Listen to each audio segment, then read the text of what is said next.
बरेली दर्पण में आपका बहुत बहुत स्वागत है। इस वक्त हम मौजूद हैं 123 बिथरी विधानसभा में राष्ट्रीय मजदूर एकता पार्टी की उम्मीदवार कुमारी प्रीति कश्यप जी गांव में है और कहा जाए कि भारत गांव में बसता है और गांव के लोग समस्याओं को लेकर के बेहतर जानते हैं, उनकी किस तरह की परेशानियां जो हल होना चाहिए। एक गांव की बेटी, पढ़ी लिखी बेटी जो है चुनावी मैदान में उतरी है। मजदूरों की बात हो या किसानों की बात हो, माजूरों की बात हो, मजबूरों की बात हो, एक गांव की बेटी, पढ़ी लिखी बेटी से बेहतर कोई नहीं समझ सकता। अब चुनावी मैदान में है तो किस तरह का माहौल है आप देख सकते हैं। इस गांव में लगातार जनसंपर्क कर रही हैं और पास के गांव में भी संपर्क हो रहा है और लोगों से काफ़ी कहा जाए कि बेहतर लोग उनको जो है सपोर्ट कर रहे हैं। ये हमने तस्वीरें देखी हैं इसलिए हम बोल रहे हैं। आज हम इनसे बात करेंगे वो कौन कौन सी समस्याएं हैं जो इनके इलाके की हैं, वो मैनिफेस्टो इनकी पार्टी का क्या है जो ये लेकर आए हैं और यहाँ के लोगों के लिए कहा जाए या उत्तर प्रदेश के विकास के लिए बेहतर होगा। बहुत बहुत स्वागत है आपका जी। सवाल यही है कि राष्ट्रीय मजदूर एकता पार्टी ने आपको खास तौर से कहा जाए कि बरेली में मंडल में आपको ही उम्मीदवार बनाया है, इसका मतलब आप में कुछ ना कुछ तो खासियत होगी ही। अपने बारे में बताएं और दूसरी बात यह है कि क्या कहेंगे इलाके को लेकर के और लोगों के का किस तरह से आपको जो है सपोर्ट मिल रहा है। मेरा नाम प्रीति कश्यप है, अखा की रहने वाली हूँ। राष्ट्रीय मजदूर एकता पार्टी की राष्ट्रीय अध्यक्ष भी हूँ, महिला सेल की, और पार्टी ने सारी जिम्मेवारियां मेरे ऊपर डाल रखी है। और हमारी पार्टी का मैनिफेस्टो सबसे बड़ी बात है बेरोजगारी। वो मेन मुद्दा है हमारा बेरोजगारी का। मैंने अपनी विधानसभा में घूम के देखा है, जैसे मैं कल गाँव में घूमी थी, बारिश का मौसम था, वहाँ मेरे साथ कई भाई गिर भी गए थे। जहाँ निकलने का कोई भी रास्ता नहीं है, गलियाँ इतनी खराब हो रही है कि जहाँ से बंदा निकल भी नहीं सकता है। तो अगर मैं यहाँ से चुनाव जीतती हूँ तो मैं सबसे पहले अपने विधानसभा की गलियों को चमकाऊंगी। दूसरा मुद्दा ये कहूँगी, मैंने देखा है उत्तर प्रदेश की जनता लगभग 50 से 60% बाहर काम करती है, बाहर काम करती है। ऐसी कोई भी मतलब अर्थव्यवस्था नहीं करी गई उत्तर प्रदेश में। जो मजदूर भाई हमारे बाहर जाते हैं वो बाहर ना जा करके अपने ही क्षेत्र में कमा खा सके। मेरा मेन मुद्दा रहेगा रोजगार के ऊपर। जैसे कि मेरे क्षेत्र के लोग बाहर जाते प्लान करके, मजदूरी करने को कुछ भी लगा लो, क्योंकि देखो जब खाने को नहीं होगा तो बंदा बाहर जाएगा। तो मेरा मेन मुद्दा रहेगा कि मैं अपने क्षेत्र में फैक्ट्रियाँ लगवाऊँ और अपने साथियों को, अपने नौजवान भाइयों को, माताओं बहनों को रोजगार दिलवाऊँ। जी मेन मुद्दा मेरा ये रहेगा। और दूसरा मुद्दा मेरा ये रहेगा, मेरी विधानसभा में अगर मैं यहाँ से जीत के निकलती हूँ तो मिनी बसें छुड़वाई जाएंगी जो निःशुल्क किराए में रहेंगी जी।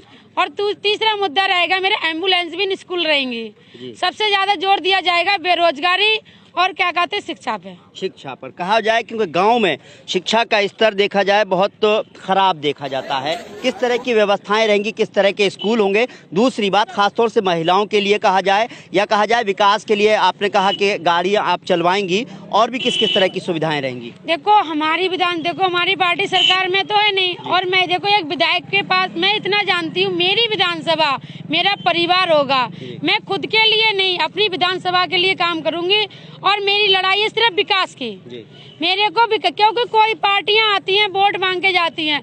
हमने वोट दिया, हमारे पापा ने दिया, हमारे दादा ने दिया, हमारे भाइयों ने भी दिया, लेकिन हमें वोट का पूरा है, जिस प्रकार से हमारा वोट का अधिकार है उस प्रकार से हमारे लिए सपोर्ट नहीं मिलता है, हमारा विकास नहीं होता है। तो इसी चीज को मैदान में देखते हुए मैं मैदान में मैंने ताल ठोकी है और मैं इन दिग्गज पार्टियों के शान से कह सकती हूँ कि अब की इनके लिए, इन सारी पार्टियों के लिए मात दे के निकलूंगी।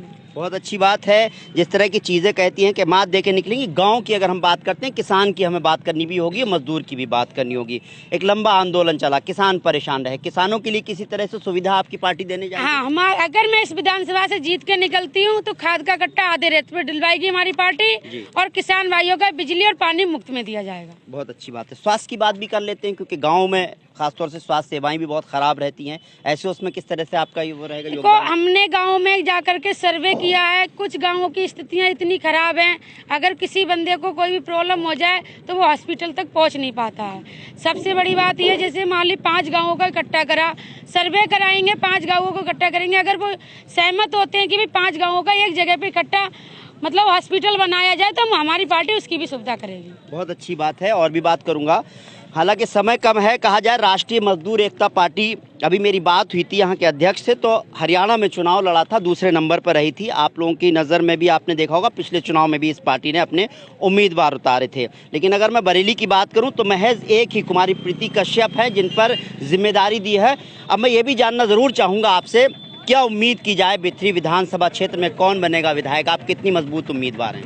मैं सबसे ज़्यादा मजबूत उम्मीदवार हूँ और अपनी ताल ठोकती हूँ और इस चीज़ का दावा भी करती हूँ कि आपकी सीट निकालूंगी, क्योंकि मेरे युवा साथी और मेरे बुजुर्ग भाई माताएं बहनें पूरी सपोर्ट करेंगी। जिस प्रकार से मैं कल गाँव में घूमी हूँ, सर्वे किया है मैंने, उस प्रकार से मुझे पूरा सपोर्ट मिल रहा है। बहुत अच्छी बात है, उम्मीद यही करते हैं प्रीति जी कि आपके क्षेत्र का विकास हो, आप विधायक बने, बल्कि आपकी पार्टी सरकार में भी शामिल हो, हम तो ये कहेंगे। और जहाँ जहाँ अलग अलग जगह पर आप लोगों ने जो है उम्मीदवार उतारे हैं वो भी कामयाब हो, क्योंकि गांव, कहा जाए पूरा हिंदुस्तान गांव में बसता है, 70% से ज़्यादा आबादी गांव में बसती है। वहाँ की समस्याओं को आप बेहतर समझती हैं, पढ़ी लिखी हैं, गांव में ही जा जाकर लोगों से मुलाकात कर रही हैं। बिथरी चैनपुर विधानसभा का एक बड़ा हिस्सा गांव में आता है और एक महिला है, तो हम समझते हैं कि महिला को भी कहीं ना कहीं एक बार ज़रूर आप लोग सपोर्ट करें, एक बार मौका ज़रूर दें, क्योंकि इनसे बेहतर कोई और नहीं समझ सकता। महिलाओं की समस्याएं महिलाएं समझ सकती हैं और पुरुषों की समस्या भी समझती हैं। मजदूरों की बात कर रही हैं, किसानों की बात कर रही हैं, स्वास्थ्य सेवाओं की बात कर रही हैं। जाहिर सी बात है, अगर ऐसा कोई उम्मीदवार आप चुनकर भेजेंगे तो कुछ बेहतर ही होगा आपके इलाके में। बाकी आपकी राय है, वोट आपका है, आपको किसको देना है इसका अधिकार आपका है, लेकिन सोचना यह है कि कौन बेहतर कैंडिडेट है। जिस तरह से मैंने इलाके में देखा, एक अच्छा जनाधार इनके साथ नजर आता है। बाकी आपको सोचना है। आपको हमारा प्रोग्राम कैसा लगा कमेंट करें, साथ ही हमारे चैनल को लाइक और सब्सक्राइब करना ना भूलें। फिलहाल मुझे इजाजत दीजिए। नमस्कार, सत श्री अकाल, आदाब।